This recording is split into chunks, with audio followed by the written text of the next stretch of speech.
Good morning. Welcome to this session dedicated to discussing and addressing the key challenges related to the working condition in the performing arts. I'm really happy to be here with you today in the context of this great European Theatre Forum to address such an important issue. It is and has always been, of course, a major issue for the artists and the cultural professionals working in the sector. Every aspect related to the working condition, how to enter this very attractive field, how to make a living of my art, how to combine personal and professional life. And of course, as we go through unprecedented crisis that impacts so violently the performing arts sectors across Europe and the world, how to survive the current crisis. So as mentioned in the introductory text to this session, the cultural and creative sectors have been increasingly recognized at the EU level in the past years for their significant contribution to the various fields of social life, economic development, and international relations. And today, amidst the COVID crisis, it is a high moment to acknowledge that the vitality and sustainability of cultural and creative sectors stems from the well-being, the freedom and the integrity of the people professionally engaged in artistic and cultural activity. As we know, support measures have been taken by various member states amidst the pandemic, and national legal structures protecting the status of cultural professionals exist in some countries, but they do vary widely from country to country. And the current situation runs the risk of creating even bigger gaps between the European performing arts ecosystem and to undermine the potential for cross-border collaboration further in the months and years to come.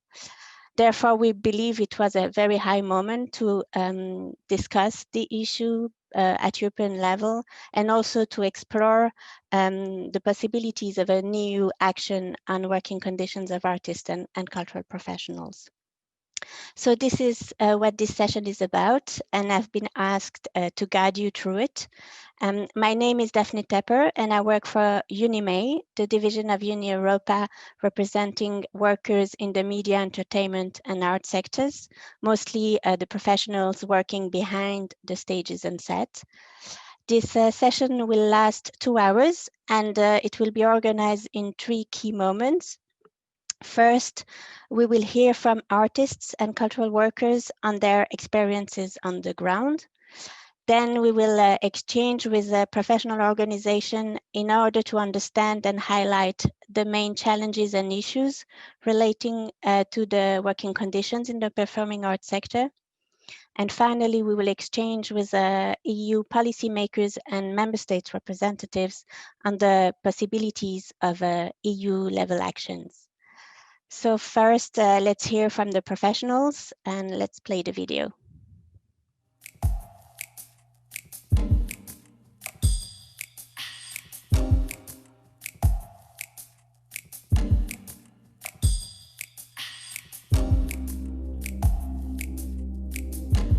Hello, my name is Herenda. I work with Club Guy Roni in Groningen, the Netherlands. Hi, I'm Ingrid Vranken. I'm an artist and dramaturg living in Brussels and working in Belgium and abroad.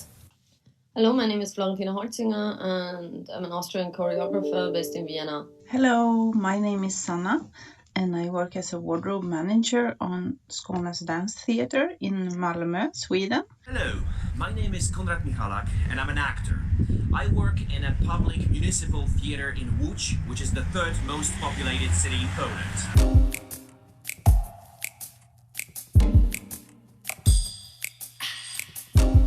So the main obstacle for me as a cultural worker and the thing that I find most difficult with working as I do is to find a balance between my work life and my personal and family life. Before, when I worked for TV and films, the main thing was that you could never find employment that was longer than like a year. And you also had to travel a lot and you had to be away a lot. And if you have kids, that's always a problem. So I'm very lucky now, even though there's a pandemic going on, to have been able to find work at Skånes Dancetheatre. There are about 30 actors employed in my theatre, but only a few of them are lucky to be performing these days. Having a full-time job contract gives you this basic financial security. Every month you get a salary which is usually a bit higher than the national minimum wage. For performing, you get extra paid. Before Corona, you could double or even triple your basic salary with the remuneration you got for performing. Every actor used to perform 6, 10, even 15 times a month.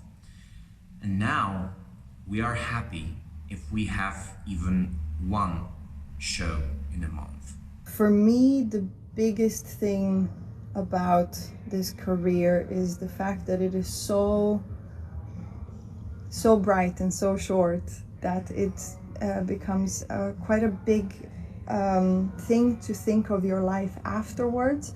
In the Netherlands, we're fortunate enough to have a system which is called the omscholingsfund, so that in the end of your career, if you have accumulated a certain amount of premiums, you can access funding for your retraining or re-education for your second life, in a way, which is very hard to think about, especially in the beginning of your career, but then also during, because you're supposed to feel very passionate about another kind of life after you've spent most of your life working on even getting this career.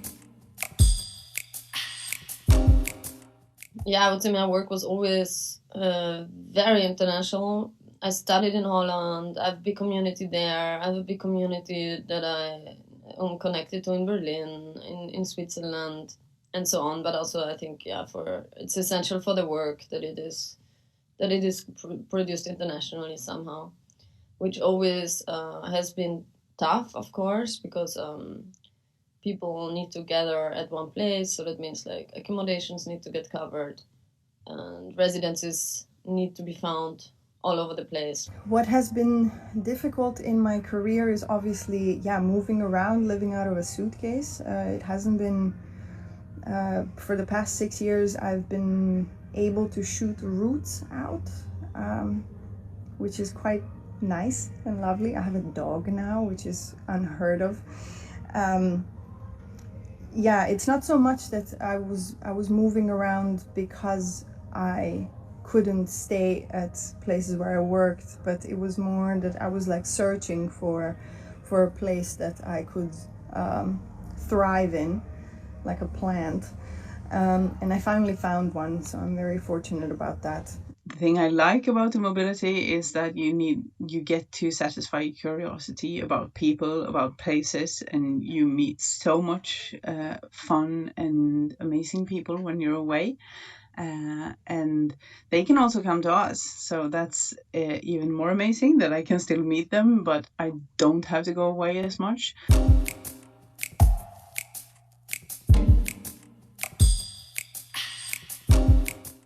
The main challenges I face in my work are combining several jobs with different levels of involvement and different timelines. In order to survive as a self-employed artist, you can count that I always have 5 to 7 work engagements running simultaneously. This can go from teaching to working on my own projects, working as a dramaturg for others, writing jobs and smaller invitations, just as this one. Due to the COVID pandemic, this problem actually got worse, because next to taking on the jobs and estimating whether or not I can combine them, there is now an added element of speculation. Will this job actually happen? In the past, getting a full-time job contract in the theatre was one of the main goals of fresh graduates. Nowadays, young actors prefer to be freelancers, which gives them more freedom. Most of them migrate to Warsaw, where they compete with other freelancer and non-freelancer actors, younger and older, for the roles in theatres, TV, film, commercials, dubbing, etc. When the corona struck, all the freelancers immediately lost all of their income. They woke up not knowing what the upcoming months will bring them. All the film sets were cancelled, the rehearsals were suspended. Of course, we received a little help from the government, but we don't know what is going to be in the next months. So Corona hit us, of course, really hard. We had just been in the middle of a very busy touring schedule of my show Tanz.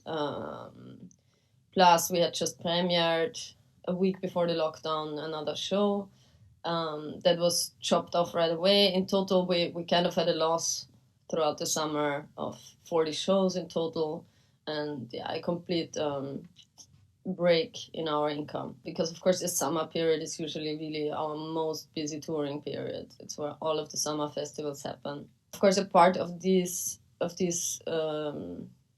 festivals and of these performances, like, they got officially postponed, so we didn't see much money there, like as in compensations.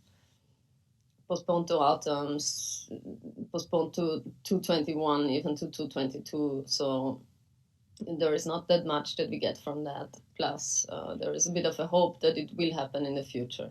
We have not had to cancel any performances yet.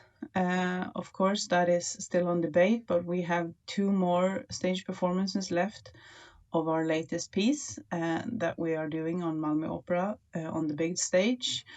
And we're performing for 50 people. That is placed throughout the seating area with large amount of space in between, so it feels safe, and it's safe for dancers. And our company has been very good at informing everyone about the situation and how we can handle everything. So the whole company was tested, and if you have symptoms, you stay at home and you do a test, and you can't come back to work until you have received answers on your test. And if the test is negative, then you stay at home until you've been well for 48 hours. And then you can come back to work. But if the tests were positive, we haven't, fingers crossed, not had any positive results in our company yet. Then everyone that has been in contact with that person needs to stay at home, and they need to do a test, and they need to do another test within the incubation time. So I think that the company has very good strategies for how we would handle a positive result within the company, and I think that everyone is taking very good care of themselves and being respectful to others. I'm on a contract. I used to be a freelancer, also not only around Europe but around the world, and I'm very grateful to have a contract now because it comes with a lot more safety, especially in these weird times of on and off lockdowns. We are incredibly fortunate to have devised a show that can still run through a partial lockdown, so we don't have more than 30 people visiting the show at a time. And I'm filming right now in the venue where we are about to perform premiere tomorrow. Corona's been difficult. We have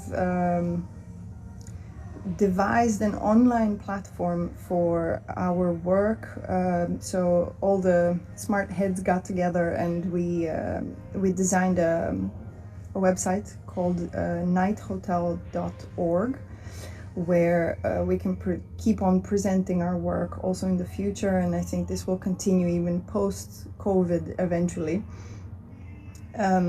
It's just kind of the sign of the times to move things online, or to think of your work in online aspects as well as in person, which is such a apparent part of a dance career, live performance. Everybody was kind of really depending on their individual emergency funding in their countries, which I have a cast from UK, I have cast from Portugal, from Germany, from Netherlands, from Belgium, from Holland, from Switzerland, from all kinds of places really, and we could really compare how individual countries treat their artists. And some of us, they just didn't get nothing. They just got like governments that told them to change their job finally. So yeah, that was tricky. That was tricky for a lot of us.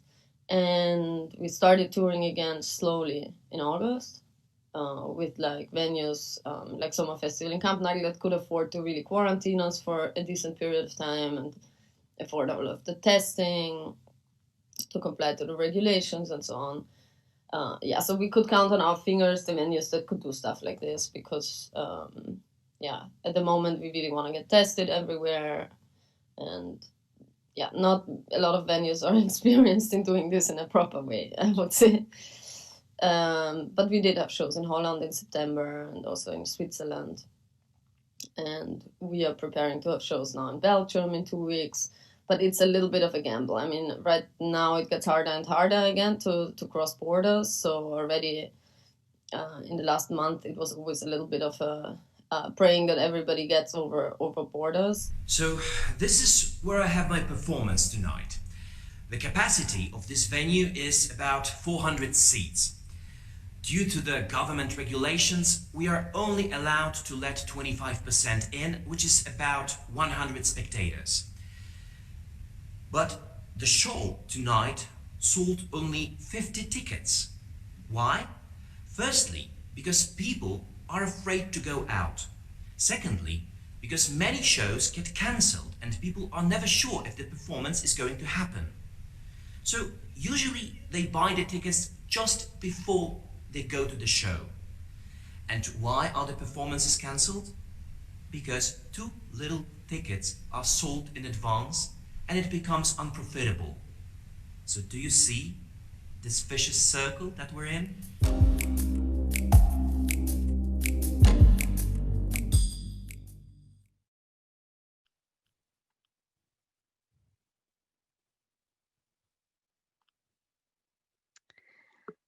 Welcome back. Thank you so much to Sanna, Angela, Florentina, Konrad, and Ingrid for their insight. I think so much was said already, and so much was said from the people really going through this reality. So I'm really grateful to have their voices with us today, as it set the tone for our session, I believe.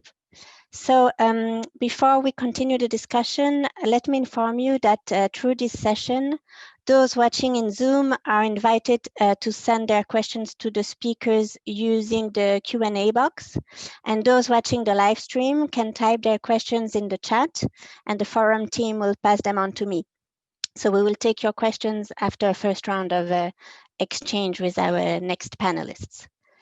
So let's start the second sequence of our session. We'll start with Morten. Good morning, Morten.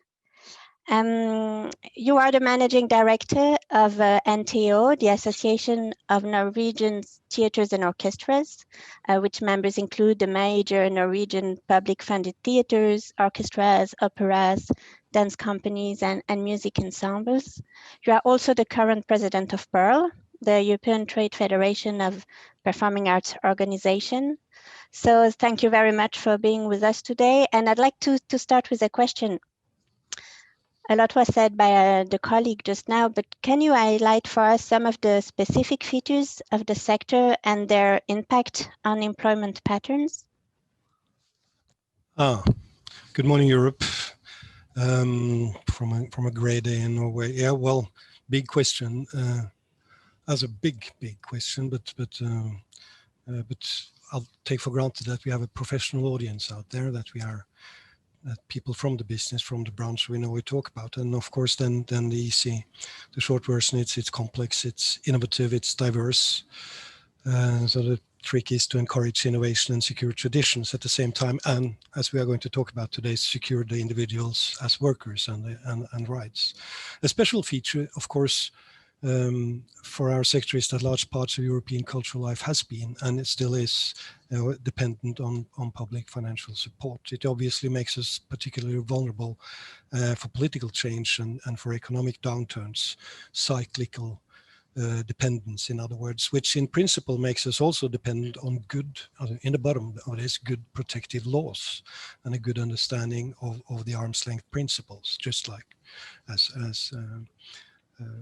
the first and best principle. Then we are, of course, as was pointed out by this beautiful opening session here, a very international workforce. We are mobile travelers, disregarding maybe some of the language barrier for actors. The rest of us, the rest of you out there, are flexible and competent to work anywhere. We are, in a way, family, as we very much point out in good times. And some of you out there travel the world, and we need that. But most of us, even artists, spend most of our working life locally.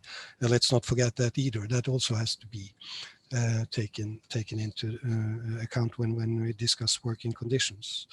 And then this wonderful word flexible. I mean, you can use it in any way. We are flexible, but it's also just a nice way to say not permanent employees. The development, as you all know, in the last 30, 40 years has been towards more freelancers, of course, relatively fewer permanent employees. And there are many reasons for it, which I hope we can talk about. There are artistic practices, of course. I mean, the way we work, that's good, a diverse way of producing. It's also a large increase all over Europe in educated artists, educated people in the art business, which is both good and a challenge. The surplus of talent is obviously good, but the fight for jobs is a challenge. And we have seen huge growth in festivals and events, and we have seen a reduction in public support, especially since the financial crisis of 2008. And all in all, it's even without the COVID-19 situation, it's already a challenging, demanding situation for the social partners and the artists and the unions and the individuals. But until we were hit by the pandemic, we were a sector in what I would describe as exciting growth.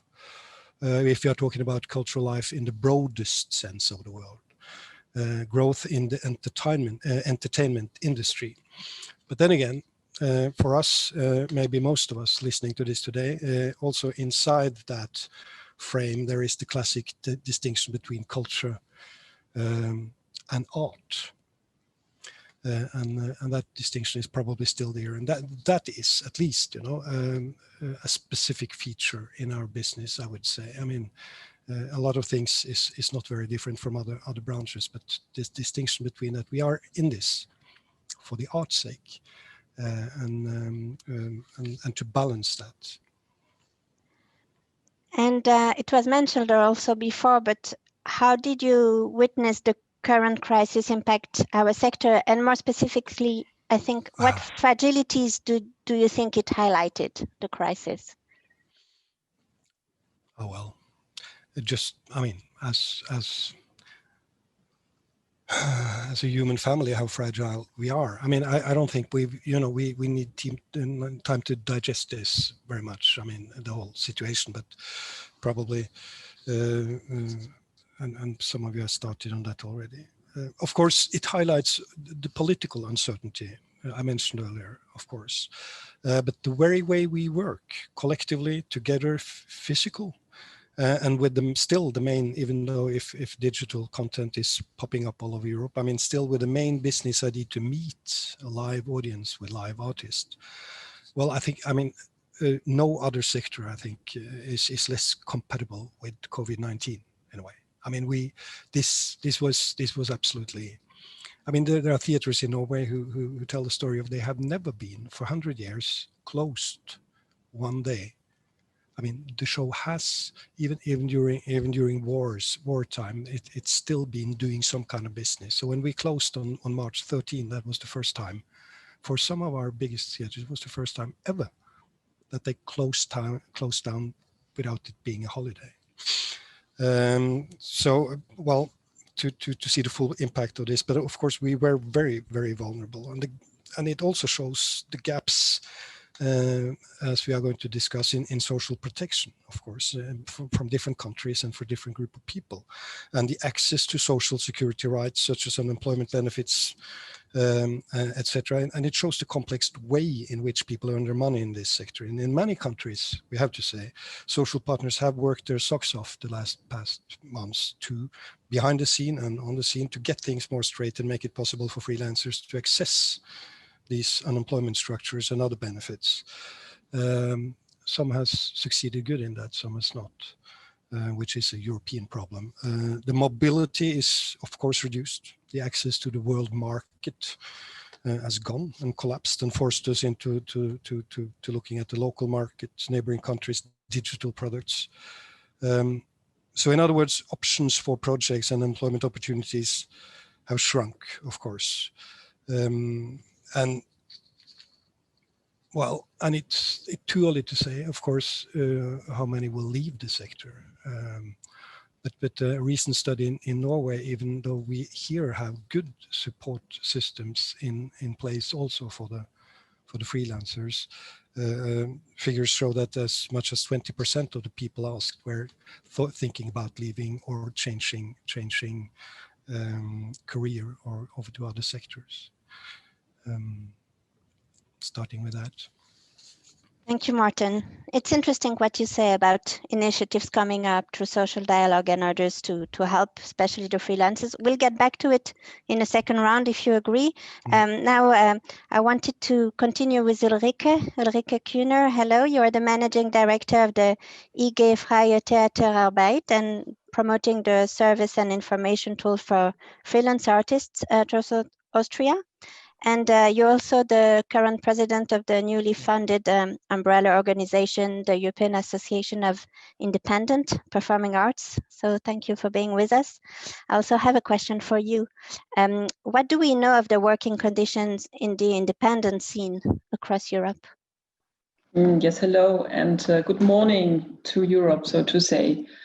Well, if the working conditions in the performing arts sector are precarious and unstable, they are even more so in the independent performing arts sector. Individuals working in the independent field are especially vulnerable since they often work on short-term basis with unclear statuses and without long-term funding plans, switching back and forth between different contracts. Studies in several countries show that independent artists receive an income on 20 to 22 weeks per year. The average gross income from artistic and educational work is between 15,000 and 25,000 euros per year. Usually, the success rate to get public funding for an artistic project is between 15 to 20%. Which means this shows how fragile the entire structure is and how fragile the entire income structure, not in a normal year and not attacked by COVID, for example, is. The COVID-19 crisis has merely amplified these shortcomings and brought to light the neglect society has shown towards the working conditions of the individual artists. In parallel, it also brings attention to the individual artists.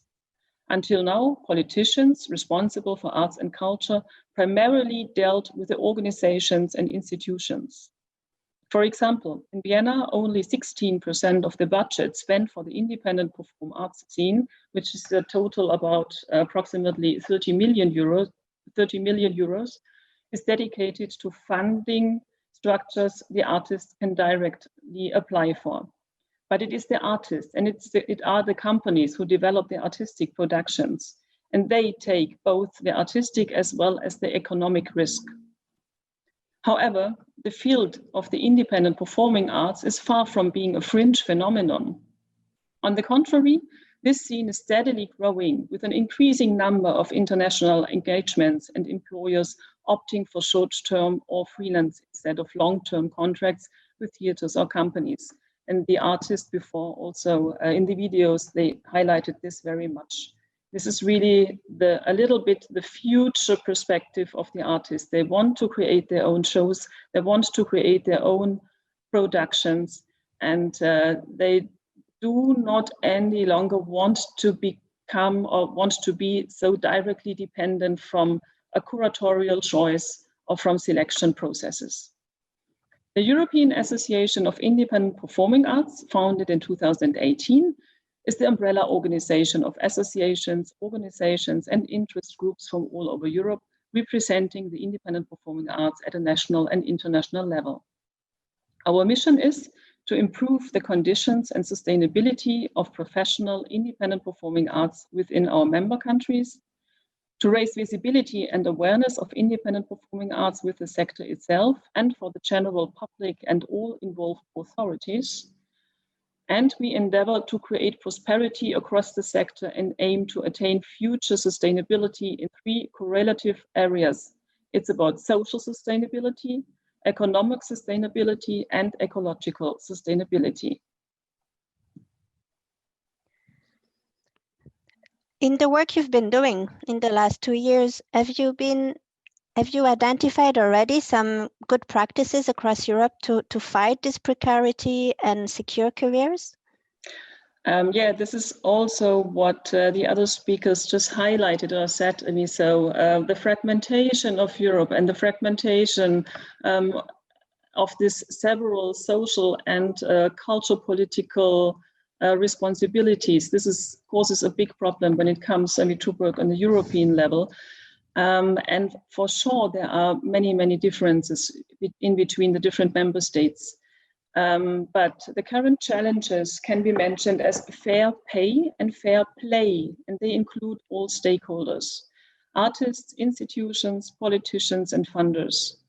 COVID now stimulated this debate, and interesting-wise, the general audience and politicians are currently very aware that the social funding and contracting system needs to be renovated. The focus is now on the people, and in several countries, this process of renovation already started. This is also what Morten just highlighted before. For example, some countries like France and Belgium have established an artist status, which was also mentioned before, which offers individual artists and artistic companies a more profound social security system and more financial and artistic flexibility and visibility. In Sweden, for example, there's a fixed system of remuneration. There is for each participant within a project. In Germany and in Austria, here in Vienna right now, there is a minimum honorarium structure which recommends a fee per month or per day, which should not come below. But everything depends if the company gets public funding. And here again, we are with a 15 to 20% maximum success rate.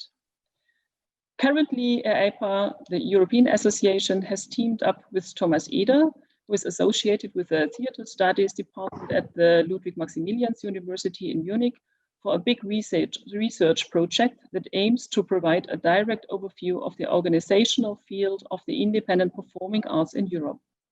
This project will create a basis for comparison concerning the national characteristics of independent performing arts infrastructures, the social statuses of the artists, the funding systems, and the role of advocacy organizations.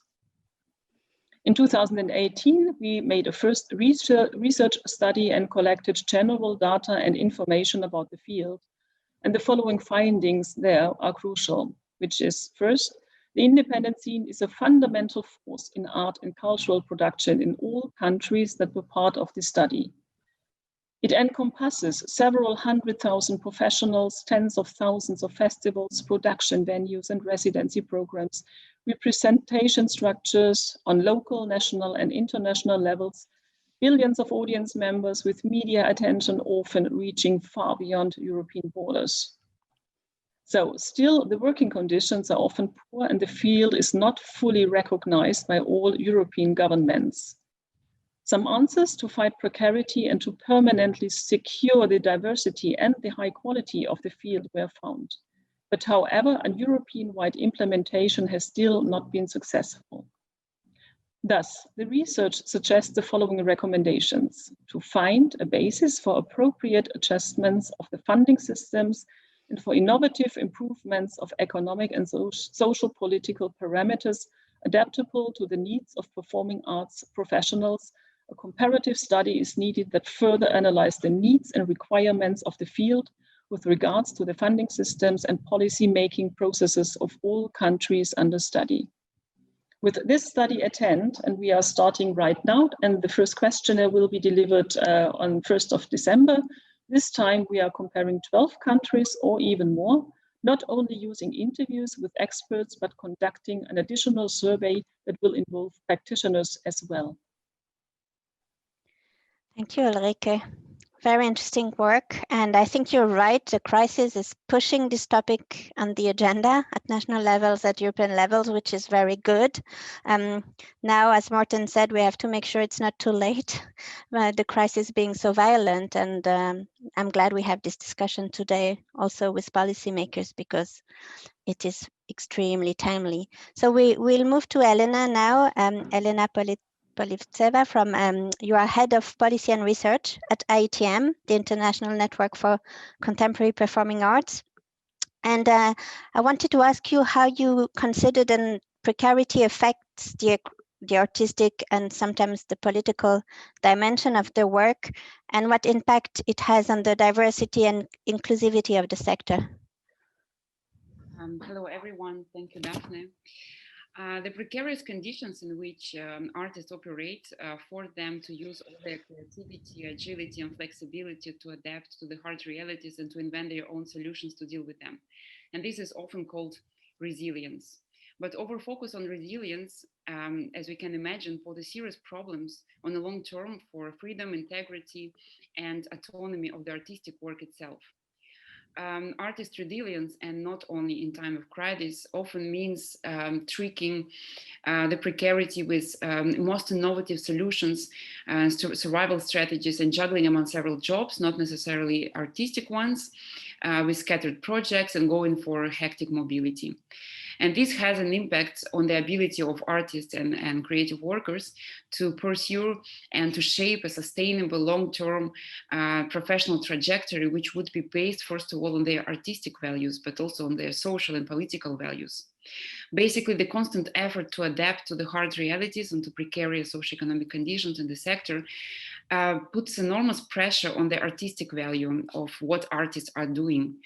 In some periods of time, it can even undermine artists' ability to work at all, to create and to express themselves. And this often comes with economic instrumentalization of the arts, with harsh competition within the sector, trying to fit into too many different priorities of too many different funding programs, and self-censorship. This is undermining creativity, critical thinking, and freedom of expression. And by the end of the day, our societies are losing out on the most innovative and impactful artistic work. Precarity is also, of course, a very negative factor for the diversity, inclusivity, and equality in the workforce in the performing arts. There are no statistics at the EU level about how European performing arts are doing in terms of diversity and inclusivity, but some national research suggests that professionals from lower socioeconomic backgrounds are heavily underrepresented in theaters, venues, festivals, and art organizations of all types. And socioeconomic fragility is often connected to factors such as gender, race, physical ability, etc. Minority groups in our sector are either taking the most precarious positions, or they don't have access to artistic careers at all. And this is obviously because, compared to their privileged peers, they have they cannot afford the uncertainty, unpaid assignments, long-term periods of inactivity, or even unemployment, something that comes sometimes with the artistic career. So it still remains to be seen and estimated how the pandemic has reinforced the existing inequalities within the sector, but it's already absolutely evident that the most fragile players have been suffering the most. And why? Because funding schemes and hardship funds today are mostly directed to those who have been already visible in the scene. Secondly, because digitization created access for some but reduced it for others. And for example, reopening strategies were not necessarily consulted with disabled artists. And there are many more factors which make it more difficult for the minority groups within the sector to be so-called resilient in these realities. And that's why private and and public funders should necessarily put this issue at the heart of the recovery strategies and funding programs of today and also post-pandemic world. Thank you, Elena. If you don't mind, we'll move on because we're already running a bit late, but we'll come back to you afterwards with other important issues. We'll move to Derval now, the Deputy General Secretary of the International Federation of Actors. Derval, you have been working on those issues for many, many years. What other features of the labor market, employment statutes, career paths, and working conditions of performers would you like to highlight today? Good morning, everyone, and good morning, Daphne, and thank you. Well, I think really it was very clear in the videos and also from previous speakers what it's like to work in this sector. But one thing that I think bears repeating is the fact that the artists and cultural workers that we heard from this morning are generally very, very highly skilled workers. These are people who've invested in this career from a very, very young age, who've undertaken extended studies, and generally I think work in the sector is characterized by an enormous love of the craft and an enormous identification with the craft. And I think that was very clear in the pain that was described by our dancer speaker this morning of trying to contemplate another career after dancing, because the identification with being a dancer is so very strong. And what this self-identification with the craft does, I think, is create a sector where competition kind of has no bottom, because the people that are there are so dedicated to what they do and want to do it so badly that they actually accept low paid, underpaid, and even unpaid work in order to try and build a career. And many of them, as Ulrika mentioned, will also have a second job to self-subsidize their own work. So we don't have an idealized labor market in the sector where supply follows demand. And because of that, I think there's an even stronger need to be able to set a minimum floor. A lot of the speakers in the first video session this morning also mentioned the kind of safe haven of having a contract. Several of them made reference to the fact that it allowed you to kind of take a breath, put down roots, think about other things, and build an income around it as well. And I think that there is definitely a need to have that kind of base for workers in the sector. I think in reality, a lot of the time, the freelance workforce of the sector who tend to be self-employed are actually also kind of self-penalizing by accepting to use the fiscal advantage of being self-employed to actually stay in the sector and to accept that they are not able, like other workers, to have the insurances, the social coverage and the benefits and the access to training, etc., that should be associated with the work that they do. So I think those are some of the key aspects really of the labour market in the sector. Mm-hmm. So what do you think, which minimum standards for work in the sector do you think should be adopted? And how do you think we could get there, especially now in times of crisis?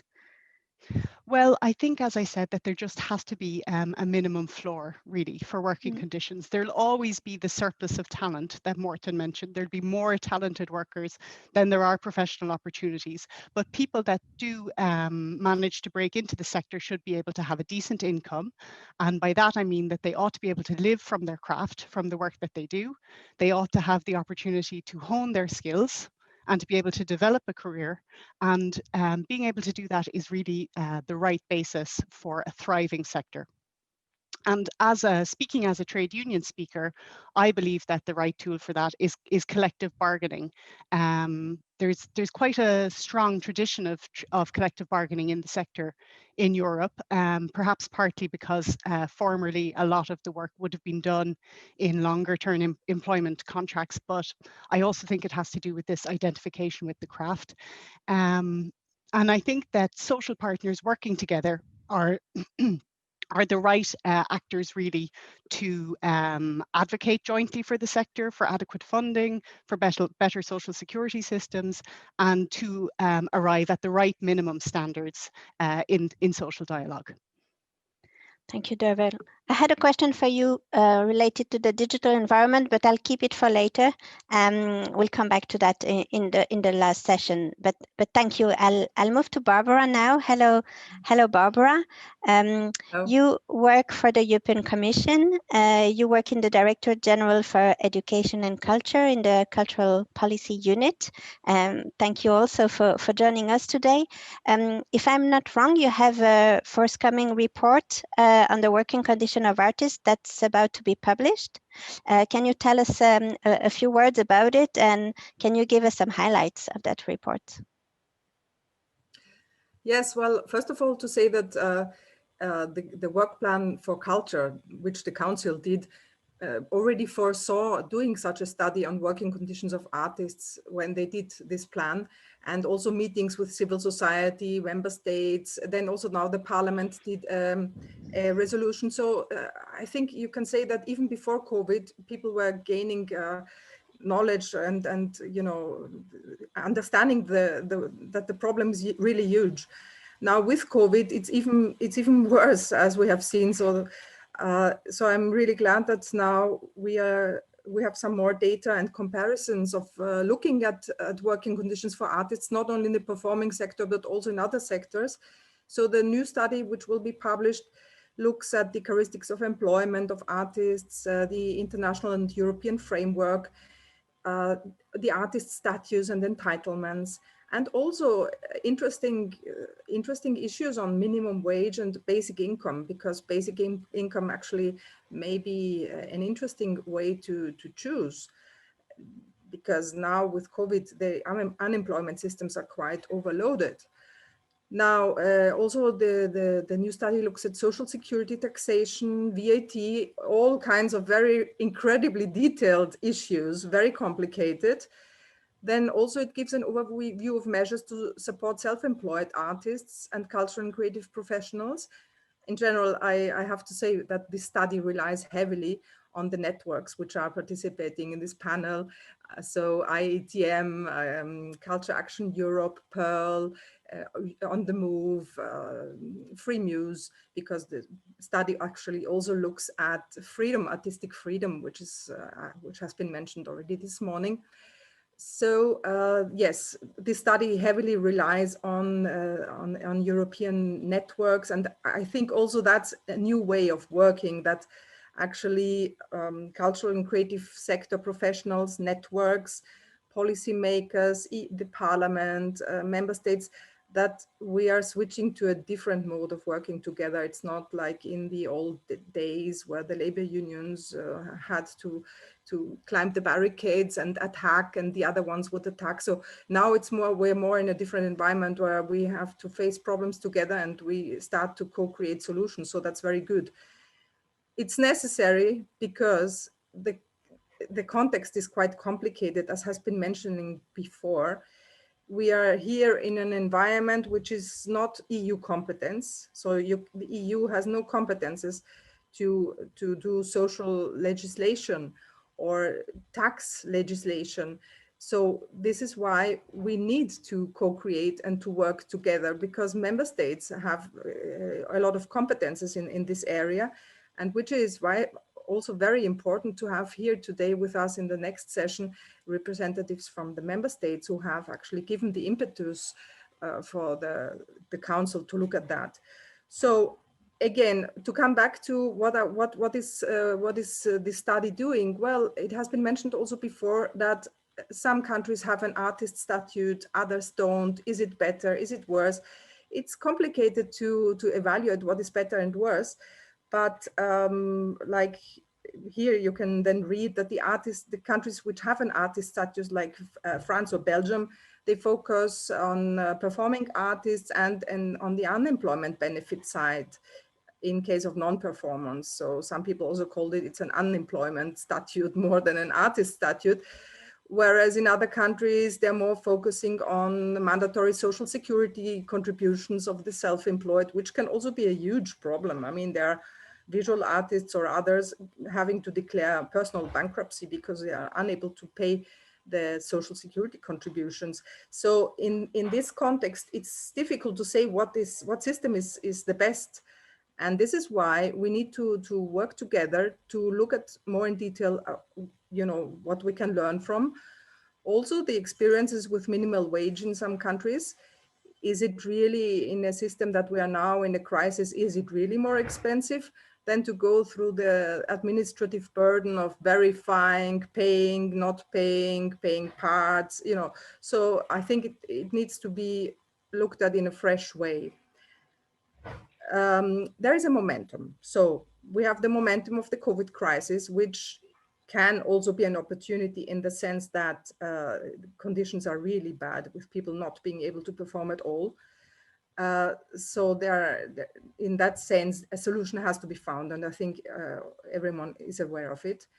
Another momentum, sorry to say, is Brexit, because social legislation at EU level has been always more difficult. Now it is being deblocked. So my colleagues in DG Employment, they are now quite active. They have been forwarding new legislation proposals on minimum wages, on conditions of the platform workers, on freelancers. Digital Services Act also looks at that.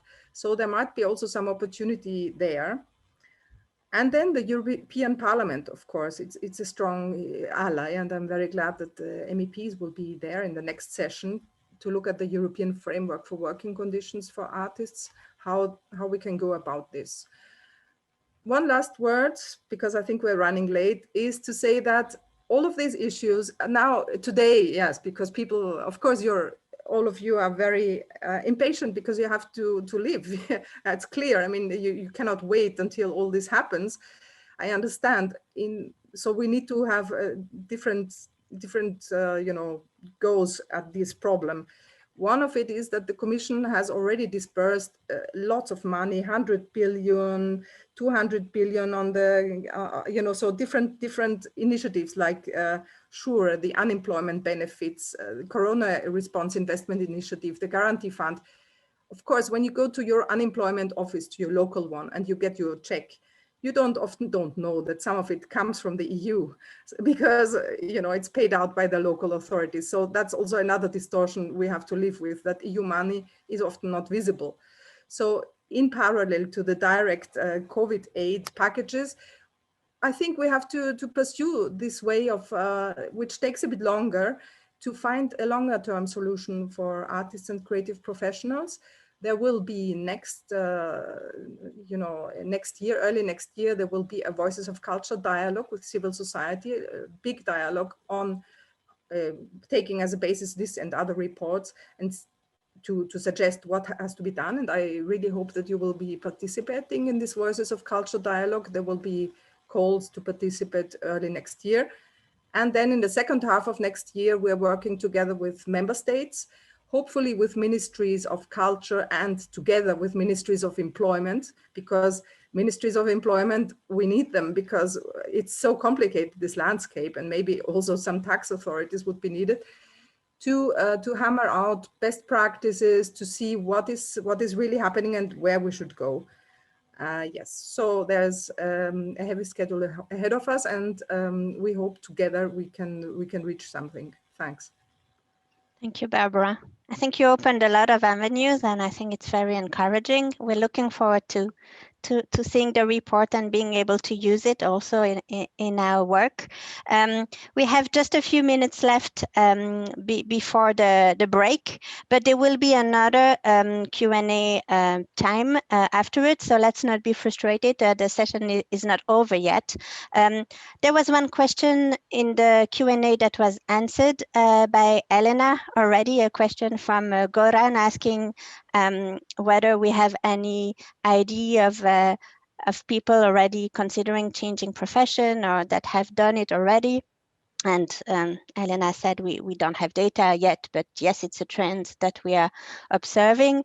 There is another question coming from Marina Maleni asking whether also there is a work that's been done in the different countries of listening to the artist voices and recording their current situation and passing the message to the government. So I believe the organizations that are here today, they're doing that. Exactly, it's the study that Ulrike has mentioned, and it's been done. Of course, it's very challenging, as Barbara said, to react to a situation that's happening now, and I think everyone is trying to grappling with that. But I think there is a need for that to continue further, and it's clearly identified here. And then we had also another question on top of everything else about Brexit and about the British artists and their opportunities to continue working in the EU. In the coming months and years. I don't know if anyone wants to say a word about that before we break for a few minutes. Just a small word on Brexit. The EU needs to wait for the UK if they would like to participate in Creative Europe, in Horizon, in the different programs. So because of course, they have to want, because yes, the agreement has to be reached with the British government. They have to want to do it. Yeah, so a lot of uncertainties still there, unfortunately, adding to the uncertainties. I don't know if any of the speakers want to say a brief word, or if we keep it for the next session and we take Ulrike. Yes, please go on. Okay, yes, thank you. I just want to address that, yes, in several countries now, the politicians, and not only the politicians responsible for culture, much more the mayors who are also in the different cities, for example, responsible for funding artists and culture and so on. And also the usual public audience through the media is now very aware about the situation of the artists. And so the entire reaction is like, oh, we did not know that artists were treated so badly. And this also causes a little bit, a very, very good momentum, so to say, where now processes will start.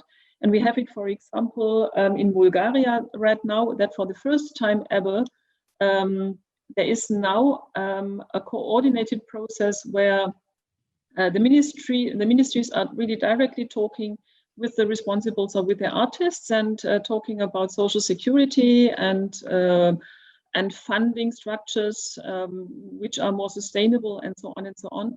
And also in Austria, for example, just next week, a big fair pay and fair play process, including all countries and including all of the associations for the artist sector, so to say, will start. Which means, yes, there is a big awareness right now, witnessing throughout Europe, and we really hope that all of these processes will help now, as I said, I to renovate the entire process, the entire system, where all of the stakeholders are participating, and will come out with new ideas, with new contracts, with new funding opportunities, and that it's not only to secure the unemployment situation of artists, but the focus must be very much to finance and to secure the working conditions for the artists and to keep them working. Not to finance the unemployment, not only to finance the unemployment situation, but really to focus on the working conditions for the artists and to transfer these structures. Thank you, Ulrike. There were two more comments. One from Stefan Berman in Germany, saying that there is indeed no reliable data, but empirically that they also can confirm the impression that there is currently, at least in Germany, an erosion of the system, and especially the self-employed are becoming more and more fragile and having to change profession. He quotes 20% of the freelance artists that are facing a decision to stay or leave the sector. And then Heidi Wiley from the European Theatre Convention says that yes, in the UK, indeed, it's actually the government that launched the debate of having artists change profession in a very controversial campaign that you might have heard of a dancer being suggesting that a dancer change careers and takes a job in cybersecurity. And then Anita from Pearl, Anita De Barre, who's reminded that Martin spoke about nearly 20% of our professionals in Norway thinking of leaving the sector or changing careers. So I think we have sufficient data to say it's really worrying and it should be faced like now. So thank you all. I suggest that we take 5 minutes break now, and we continue the exchange and the discussion afterwards. So it's 11:34. Let's be back. I give you an additional minute at 11:40, please. Welcome back. Thank you for still being there. We are now entering the last session, the last roundtable of our session. As mentioned before, earlier in the session, on the 17th of September, the European Parliament adopted a resolution on the cultural recovery of Europe. And in this resolution, it makes a number of very strong considerations and statements. First of all, the Parliament recognizes that the COVID-19 pandemic crisis has highlighted the pre-existing vulnerabilities of the cultural and creative sectors and industries, including the precarious livelihoods of artists and cultural workers, as well as the tight budgets of many cultural institutions. The resolution also recognizes that the full consequences of the crisis, the impact of this crisis on the cultural and creative sectors are just becoming apparent, with the overall medium and long-term impact still unknown, and that this affects, of course, the social rights of artists and of cultural professionals, who have the right to be fairly financially compensated for their work and for the protection of a diversity of cultural expression. So all this quoting the Parliament resolution, and it calls on the Commission and on the Member States to take several actions. First of all, to earmark for the cultural and creative sectors and industries at least 2% of the recovery and resilience facility dedicated to the recovery. It criticizes the fact that the Creative Europe did not receive any additional funding from the Next Generation EU fund, and it calls for the overall budget to be increased to 2.8 billion. And then it notes with concern that the social safety nets were often inaccessible to creative professionals in non-standard forms of employment. And it calls on the member states to ensure access to social benefits for all creative professionals, including those in non-standard form of employment. And finally, it also calls on the Commission to introduce a European framework for working conditions in the cultural and creative sectors and industries at EU level, which would reflect the specificities of the sector and would introduce guidelines and principles with a view to improving working conditions, paying particular attention to transnational employment. So I believe this is very much in phase with what was said in the previous roundtable. It acknowledges the specificities of the sector, its fragilities, the precariousness of most professionals, artists and professionals, the great impact of the crisis on the professionals and the cultural institutions, and it opens an interesting path of thinking about this possible European framework for working conditions. But of course, this is still very first steps. It is a Parliament resolution, but we thought it would be a great opportunity for us to actually open the debate and discuss what such a European framework for working conditions in the cultural and creative sector could look like, what it could cover.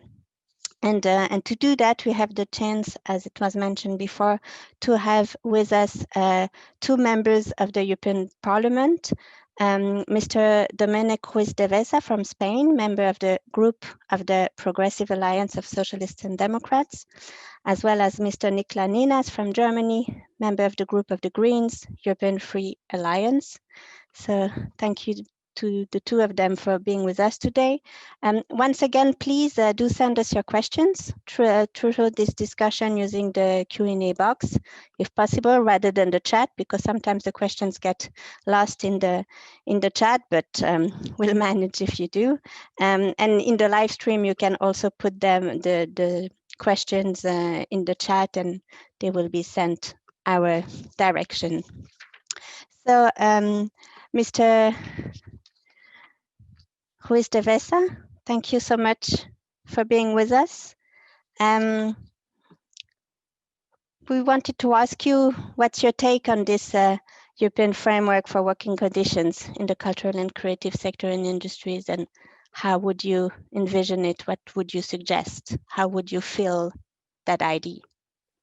Welcome. Thank you very much for the opportunity of being with you today in your important event in order to discuss a very important topic that is very close to our hearts, I'm sure, which is precisely the point you were raising, the developing a European framework for working conditions in the cultural and creative sectors. Now, we know that artists and performers and everyone connected to the cultural sector typically suffer from rather precarious livelihoods. But we are also cognizant that this has, of course, been greatly exacerbated by the COVID pandemic. It is obvious to all of us that this sector is our creative and cultural sector is probably the most affected, because we thrive with audiences, with the public, with physical presence in theaters, in cinemas, in performance, in music concerts, of course, visiting museums and whatnot. And this is why our group pushed very hard for this resolution that you were mentioning before, specifically on the question of the recovery of the cultural sector, and there are good ideas. And in addition, we have the opportunity to also have a European intervention in the general question of working conditions. This is why we have proposed as a starting point an initiative report in the Committee on Culture and Education in the European Parliament to deal precisely with this topic of the working conditions. We want to call on the Commission using this report. It's still to be drafted, of course, and approved, but the intention is to call on the Commission to introduce a European framework for working conditions in the cultural and creative sectors and industries at the EU level, which will reflect the specificities of the sector and will introduce guidelines and principles with a view to improving working conditions, and also with particular attention to transnational employment. I have to say that political action at the European level in this field has been long overdue, possibly because in part to the limited competences that, as you know, unfortunately, the treaty gives the European institutions in terms of education and culture. Something, by the way, that we must address, and I hope that you, the Forum of European Theatres, and all the other, partners in the cultural sector will support, will engage. I invite you to engage and to be part of our upcoming conference on the future of Europe. This is an interinstitutional conference, but we want to do this conference with the participation of citizens and organized civil society. That means you directly. And we need you there because we have also the opportunity in the long term. I will go back to the short term in a moment, but in the medium and long term, we need to revise the role of European policymaking in the field of culture, and that requires a rethink of the Treaty of Lisbon in the topic. So I'm sure that with your participation in this conference, we can be able to make progress in this field too. Now, going back to the short term, I said before, this European framework is a long overdue because the European Parliament had already developed a position on the status of the artists in 2007. So it's more than a decade ago. And in the 13 years that have passed, not only the issues reflected in that resolution have not been properly addressed in many instances, but often they have worsened. So apart from new developments that we have to tackle, I think of digitalization is a whole new world compared to 2007. So we probably have also to update some of the points, but not only regarding the updates, but also regarding the lack of progress on some of the objectives that were already envisioned at the time. No? And this is why, I said it before, it's very important that we develop this new position originating from the Cult Committee in the European Parliament. Now, we still need, I hope we're going to be successful, but this is an initiative of the Cult Committee, and we still have to navigate the internal machinery of the European Parliament and get approval by the Conference of Committee Chairs. Sorry for the bureaucratic lingo at this early hour in the morning, and the Conference of Presidents of the political groups. But the ball is rolling, and we're confident that we will succeed. And then, of course, since we haven't started yet, this is also a good thing because we can start engaging with you as well now, very early on, so we can make sure that all your demands and points are well reflected in this own initiative report of the European Parliament. Now, if you allow me, I don't want to take too much time. I'm sure it's more important to have questions and interaction, but just a few concrete points. I think of my vision for a possible EU framework for working conditions in the cultural and creative sectors. The first point is that of the scope.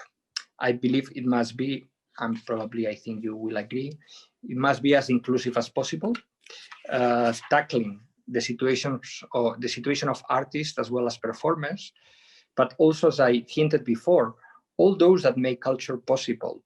Let's think of sound engineers, costume designers, stage managers, makeup personnel, whatnot.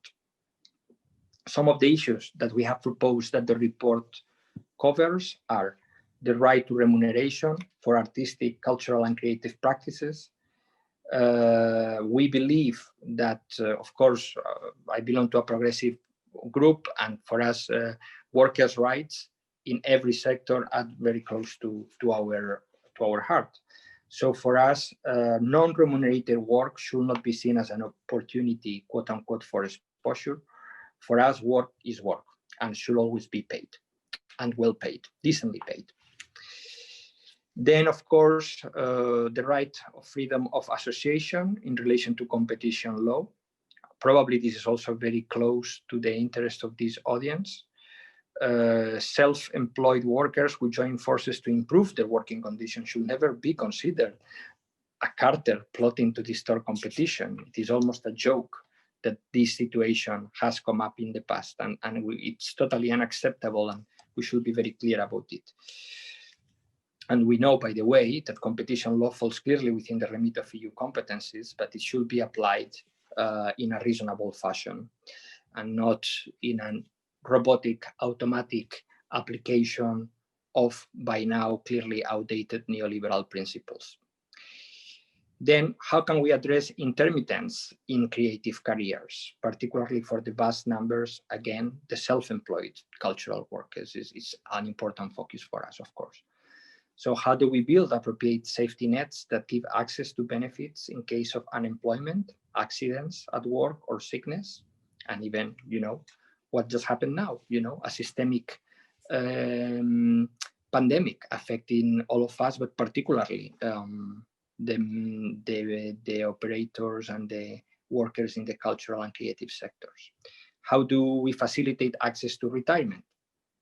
Is there a need for a European mechanism to facilitate access to pensions when you had a highly mobile European career, which is typically the case of cultural, creators and operators and workers? In the cultural field, sorry, I missed something. The digital shift offers incredible opportunities for creators, but we must make sure that the revenues derived from the digital works can support better the livelihood of cultural workers. These will become more and more important, not only because of the pandemic, but in general. In the cultural field, research and learning and creating are closely interconnected. Career development and upskilling is a must to sustain a professional career. Then we should look at how can we foster links between education and culture in EU programs and policies. Also, because something that is also very important for us is that we believe that the cultural, the artists and the cultural workers are creators of citizenship, are creators of values. And thus we should recognize that they play an important role in society. And this should also be recognized at a higher level, even at the treaty level. Other issues at stake are career sustainability for women. We know far too many women abandon their creative practice due to lack of support as freelancers, for example, after or during pregnancy and after giving birth. How do we incentivize a diverse cultural workforce that includes that is protective of women and that includes minorities? These are only some of the overarching issues that we have identified so far. So I am very eager to hear your proposals, and do not hesitate to let me know if there are any other crucial issues we must consider. As I said, we want to have your input in this with what I believe is going to be an important report on the working conditions of cultural workers. We have already requested a study of the committee, so there will be a study first. This is important because there is a lack of EU-wide information, and we are just to end at the start of a road. It's true that the road ahead is still rather long. We need to have the study, we need to get the report approved, meaning authorized, and then approved, and then action by the Commission.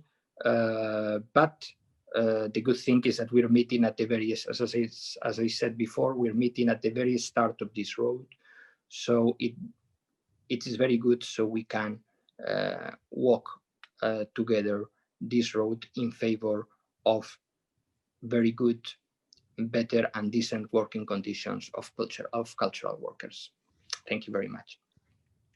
Thank you so much. I think it's very encouraging to hear that it's on the agenda, that the topic is being championed, and that also you cover so many already, you plan to cover so many key issues that have been addressed already before by the different panelists, and that you propose to work together. I'm pretty sure that all the organization behind the European Theatre Forum and this session, sorry, will be glad to continue the discussion with you and to send you proposal afterwards. So I'll turn to Mr. Niklas Ninas now. Thank you so much for being here too. I'd like to give you the floor so that you could also comment on this proposal and give us your view on what European framework on working conditions for artists and cultural workers could look like. Thank you very much, and also thank you very much for inviting me today. I'm actually honored to speak for at the European Theatre Forum, especially because I started with theatre. I used to be acting myself, and I had a play produced, and so this was a very interesting stage for my early years. But then also when I looked into the future of what I want to do after school and after all this time, I thought of, well, do I want to continue acting, and do I want to become an actor actually, or do I want to go into law? So those were the two possibilities. And in the end, the one sad motivator to go into law rather than into acting was basically the working conditions and the payment and the uncertainties that I know that a lot of people working in the performing arts have to struggle with. And I have to say, this was also a reason for me to say, well, I don't want to be always in this hard situation, this hard problems, to always have to look for funding, always have to work for scraps, for doing a lot of work for a very little remuneration. And so I decided to go into law because it's just safer, as we see it in society. I'm very thankful that Dominic already spoke. He's also a member of our CCFG, which is a group that we founded with a lot of different MEPs from the whole parliament, because we wanted to tackle exactly these issues. We wanted to go into the situation of the cultural creators, and so that's why we founded the Cultural Creators Friendship Group. And Dominic has already mentioned it correctly. We have a little problem here at hand for the European situation, which is the limited competences of the European Union on the affairs of culture. And that is right. It's right for him to call on the conference on the future of Europe, because this is a moment in which we can all talk about whether we need more competences for the EU, for example, in healthcare, which the pandemic has shown, but also in culture, which also the pandemic has shown, as I see it. And we need to involve into this discussion to get more competences in here, because I believe that if we want to be true to our motto, which is united in diversity, then we need to support different cultures all around Europe. And therefore we need to support those people who are making the culture, which are the creators and the performers. However, we have as the European Union and as the Parliament in particular, I believe also the big task to defend the EU Charter of Human Rights. And in the EU Charter of Human Rights, we have in Article 13 the right and the freedom of the arts and the sciences. And I think that this freedom needs more than just plain statement of, yes, you can do whatever you want, because artists and performers need to be able to live of their work. Otherwise, they cannot be free in their art. So therefore, we need a framework, either in a directive or better in a regulation on the European side, on the on this working conditions, but also on the social status of the artists and performers. I'm happy that we're involved into it. We have really pressured the Commission to start the study, to start the process. We are proposing to have studies in the Parliament as well, to have this initiative report. There are discussions going on how exactly we want to shape the process, but it's going, and the interest is there in a lot of different groups. So it's that's also good to see that the issue has been raised not just by single members, but also by a lot of different groups, and that it's a high priority becoming for the Cult Committee. And now for the points on that I'm fighting for, that I think should be going into this discussion as a whole. I think one of the main first points that we need to ensure is the contract safety, because a lot of artists and performers are actually self-employed, and therefore rely heavily on contracts that they make with the studios or the theaters. And therefore, it's important that those contracts are, from the very start of your career, are safe for you. I think that we can enable these contracts to be safer for the performers, for the solo self-employed people, because we can also see that a certain minimum wage can also be involved into this framework, because you are always on the receiving end if you are a self-employed, being in a contract negotiation with a big company or a bigger firm or a big theater or whatever. So you're always in the less favor position, and therefore we need to strengthen this position in particularly, and even think about minimum wages already there, or minimum remunerations from the very start. Another big point in my understanding is the social rights, and this is an issue that we have several member states that have solved this issue more or less with different models on how to ensure that creators and artists and performers always have a social net in the background that catches them. But a lot of member states don't have this support, and we need a solution there that involves the states, because it's not working without. And we need a pension fund as well as a unemployment fund in which artists and performers can pay into, and to ensure that they are safe in cases of crises. I think this crisis, like we see today, just has shown in a particular hard way how difficult the structure of the culture and creative sector is.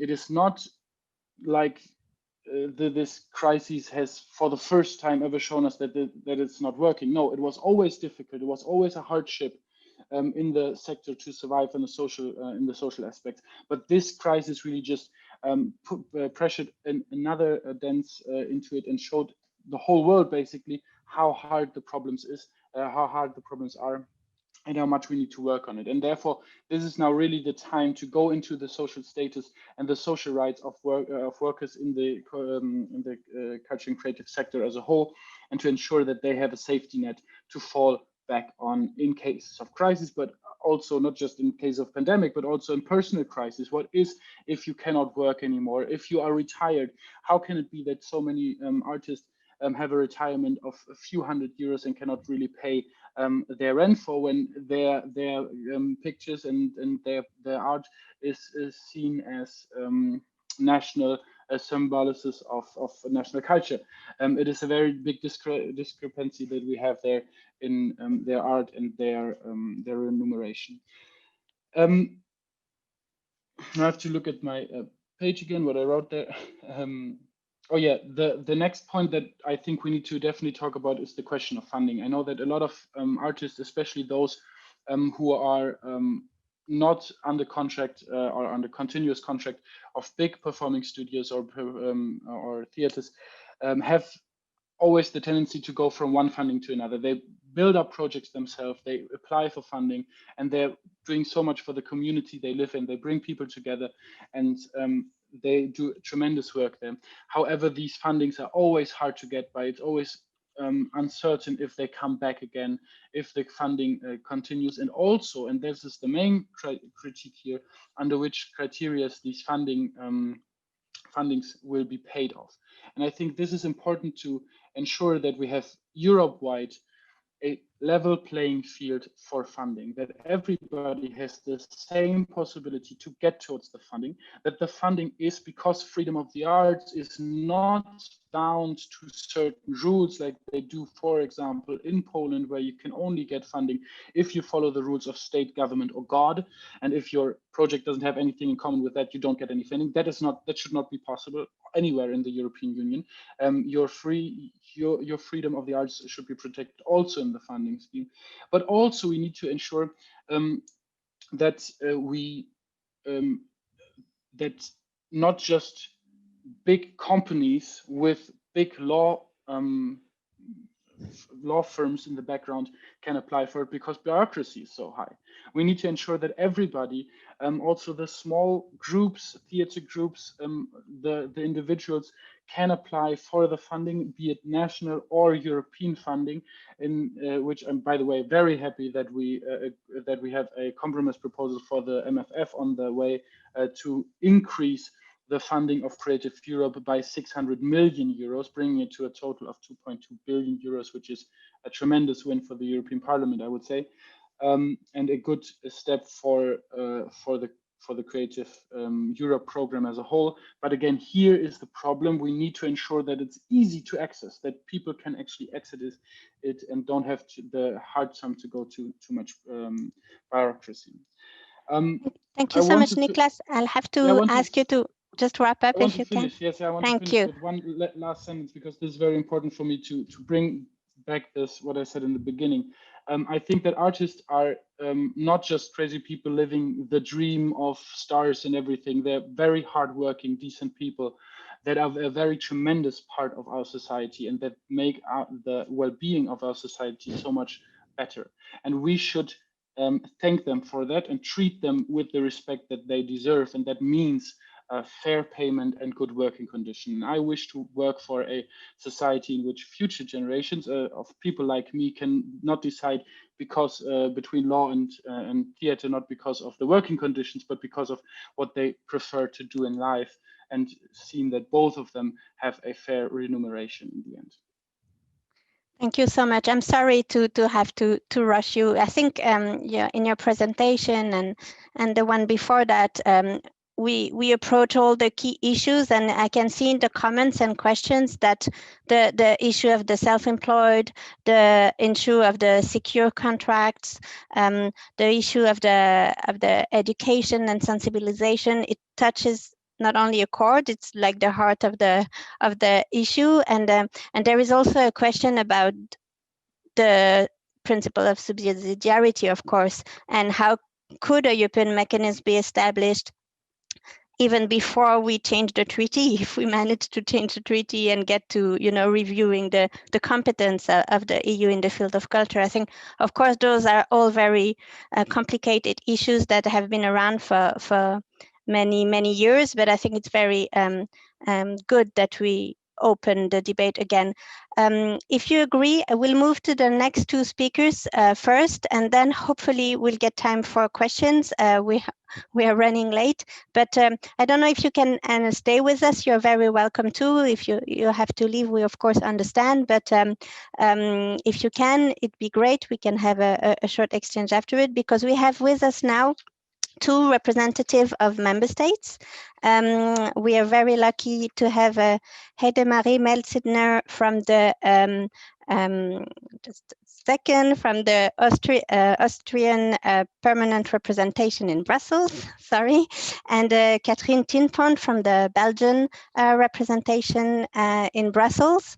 We're glad to have you here, because of course there is the subsidiarity principles, there is the important competence of the member states in all those issues, and it's very good for us to hear your take on this debate and how you understand the added value of EU action on the topic of the working condition of artists and professional workers, and how do you think we could encourage action between member states and in member states on the topic, especially in the member states that have less in place already, less safety nets in place to support the artists and the cultural professionals. We are running late, so I'm really sorry. It's always like that when you come late in a session, but if I can ask you to stay short. I will do my best. I will do my best. Thank you. Also, hello to everybody, and thank you for inviting me. It's really a pleasure to take part in these essential discussions. From a council and member states perspective, I can very briefly refer also to the context of this topic and what is planned at the EU level, and then I will also talk about the recently launched initiative at the national level. It was already mentioned there is a limited competence, but nevertheless there are possibilities from the institutional sides and also at the European level. We have to be in mind that not only the cultural competences are limited, there are also the social and employment policies. It's limited, consisting mainly of cooperation and coordination, but without any possibility of harmonization.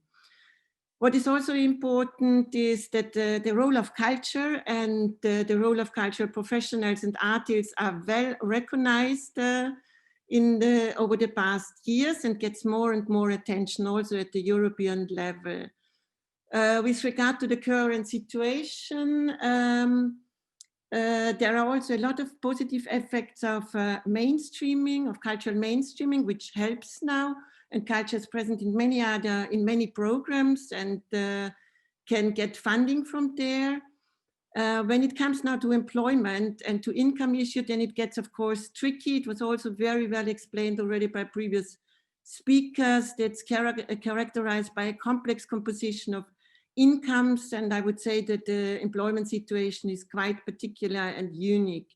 There are short-term contracts and part-time jobs, and very often it's a combination of self-employment with temporary or partial unemployment, and jungle between different legal status, which makes the situation to come up with measures quite challenging. The COVID crisis, it was also mentioned, of course, has an immense impact on the cultural sector, and it has been well recognized that immediate help and assistance had to be developed, and there is a great variety now of emergency measures, general and specific support initiatives, and this has been implemented as well at the member states level, regional and local level, as well as EU level. And one of the most pressing challenges, I think, is the persisting uncertainty for everybody. I mean, it's not only for the sectors, for the artists, unfortunately, it's also for the policymakers. And please be in mind that we are very eager to help, and I know how hard we are working and how we find solutions, but the situation is quite unique and challenging for the policy level as well. Concerning the member states, it has been already mentioned that we define our priorities through multi-annual work plans, and these work plans are established as a strategic and dynamic instrument of cultural cooperation. So we define priorities. The last work plan was developed under the Austrian presidency in the second half of 2018. An important basis for this was, of course, the new European agenda for culture. You are very familiar with the three strategic priorities. And so we defined 6 priorities, and one of them was to focus on an ecosystem supporting artists, cultural and creative professionals, and the European content. And with this, within that priority, one essential topic is to improve the working condition for artists and cultural and creative professionals. It's exactly the topic we are talking today. It has all been mentioned by Barbara that that there are different working methods to implement these topics, and one will be the open method of coordination. So there will be an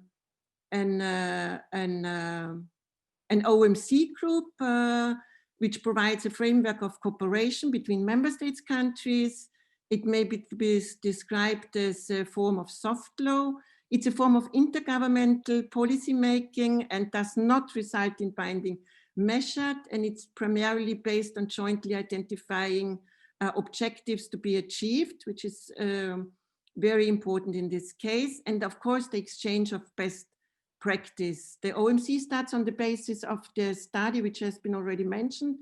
So we are waiting for this study. We have also heard from the European Parliament, so a lot of essential work is in the pipeline, and we are waiting for this. Then the stakeholders will get together, and this OMC group will hopefully start in the second half of next year. So it takes a little bit time, and I know all the issues are really burning and are demanding for solutions. At the national level, it has also already been mentioned, one of the priorities is also to improve working conditions for artists and the cultural and creative professionals. Recently, the responsible Secretary of State did set up a task force, and a meeting took place yesterday already with her counterparts on the regional level, and it's called a fairness process. And so they will come up with solutions and really to improve the situation of individual artists, so the working conditions, and think about social protections and social security schemes. So yesterday was a first essential meeting, but in the course of this month, there should also be another meeting with the stakeholders and with representatives from the sector itself. And in spring, there will be hopefully first results, and before summer, a bigger conference is expected to take place. And maybe I can also mention that on the 1st of December, there will be the Council of Cultural Ministers, and the policy debate will be devoted to the COVID impacts. And I think it's also a good opportunity to highlight this essential topic which is discussed today. And what we should also have in mind that since there is this limited competence, that we have to learn from each other, and that we should go on with dialogue. And today's meeting is very essential to come together, and I appreciate a lot what I have heard from the sector itself in the first panel. So I see also the COVID crisis, it might be a window of opportunity, and it could be really the right moment to explore the possibilities for an EU action, and hopefully we can contribute to it and to the benefit of the artists. Thank you. Thank you. Thank you for outlining all those other opportunities to push the topic between member states in the context of the OMC and others. Catherine, how are you navigating those issues, and what's on your agenda? Thank you, Daphne. Thank you for inviting me to this very interesting conference, I have to say. Very inspiring. It's difficult to be at the end of the session because a lot of things have been said, and all very true things. So the scene has been set to be in the theater mode. I can maybe elaborate a bit on what Heidi was saying. We are in the same meeting, Heidi and me. We are discussing from in representing our member states and discussing on a member state level what can be done within the Council of the EU. We have the main context, that is the work plan that was mentioned before, and then this OMC that will start next year, the working conditions.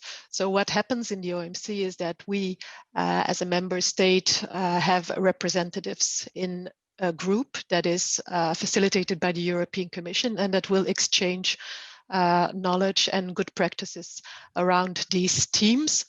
This is very important because the competence is on the member state level, and this is where a lot of issues can already be tackled. We don't need to change the treaty. We will not be changing the treaty next year, I believe. So we must act where the action is possible today. So in the OMC group, member state experts, and these are often civil servants that are close to policy making, that are close to governments, will exchange how they deal with issues in their member state. And this is a process that is meant to be inspiring others and trying to share knowledge, which is to our experience, because there has been a lot of OMCs in the past years on different themes, and it is something that is really working and helping our policy development on a national level. So what are we doing today in Belgium and in the Flemish government that I'm representing also? It was mentioned before, we have had an artist status for about 20 years now, and it is a mechanism that is there for individual artists and also technicians, and that is giving a preferential access to unemployment benefits between projects.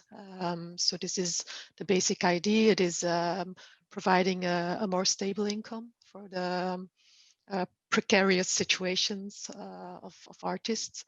And we have been doing a lot of fine-tuning of the concept in the past years, and the COVID crisis unfortunately shows us that even more fine-tuning is needed, and not only on this artist status, but on a broader level that we would like to call fair practice. Fair practice is more than fair pay. It is also gender equality. It is also fair contracts, fair working conditions on many different aspects. So this is the policy work that we are trying to do in the next months and years, building fair practice for artists and cultural professionals, and the OMC exchanges will feed into this thinking and policy thinking. Then maybe a last issue that I would like to mention here is something that we have been working on in the past years. It is called Cultuurloket. It is an independent organization funded by the Flemish government, and it informs, trains and consults individual cultural professionals in developing their careers and optimizing their social and legal status and their working conditions. So we believe this is also very needed as a tool for artists. We don't want artists to be accountants or lawyers themselves. We are trying to support them in these matters through this organization. So this organization is there for them to help them in improving their working conditions. And maybe this is my last note. Thank you. Thank you. It is always difficult to come last as the last speaker after so much had been said, but you managed to bring new options and new opportunities and new ideas on the table. So it's really great.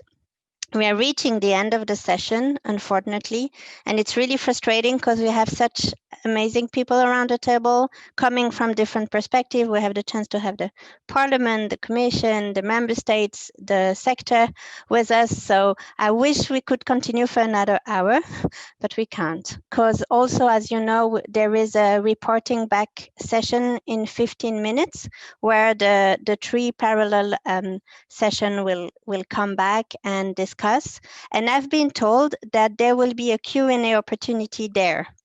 So I would offer to not go over our time here. We have 2 minutes, but eventually to invite you to join that session at 12:45. If you have any pressing issue or comments or contributions you would like to make. I will also want to say that I think we heard the invitations from the members of the European Parliament and from the member states to continue the dialogue with them, to send them any information, feedback we can collect from the ground, voices of artists, testimonies, data, if there is any about the impact of the crisis on the sector, the urgent needs. So I would invite all of us to continue to keep the connection and continue working on that, because it is a pressing issue, but it is also a long overdue topic, as we all agreed at European level. And I think it's about time that we really get together and work on that together.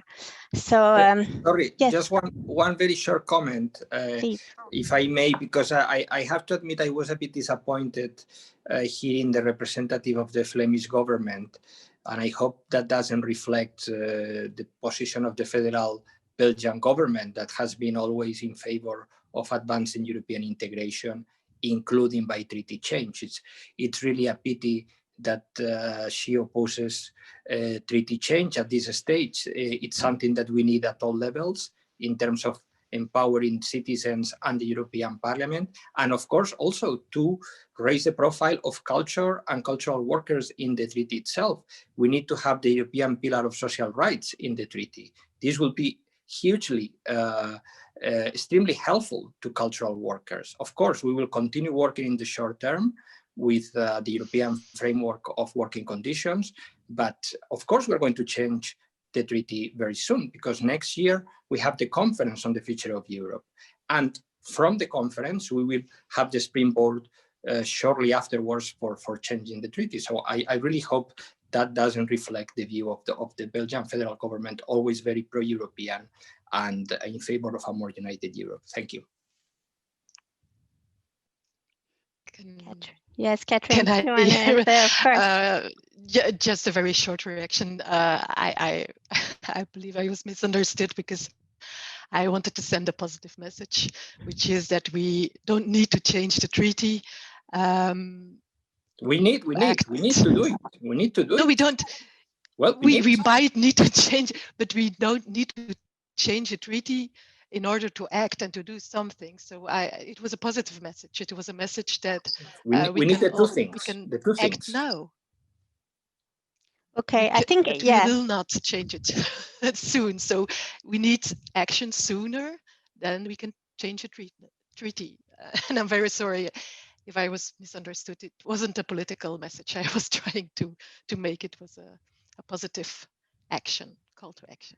So I'm sorry if I was misunderstood. Now let's work on all fronts open to us, and let's create partnerships when we can. And let's meet again in 15 minutes. I just had one more comment to make. For the forum guest list participants who are currently with us on the forum platform, you are welcome also. There is another opportunity to continue the discussion in the platform room called the Ringing Loft. There you have an opportunity to meet and talk face-to-face about this topic. Continue the discussion there in an online settings that I haven't visited yet, but I'm really curious. So let's meet there later if you can. Thank you again to all participants. It's a complex issue. It's a burning issue, but we really, really thank you for your presence and your contributions and your cooperation. And take care until soon. Bye-bye. Thank you.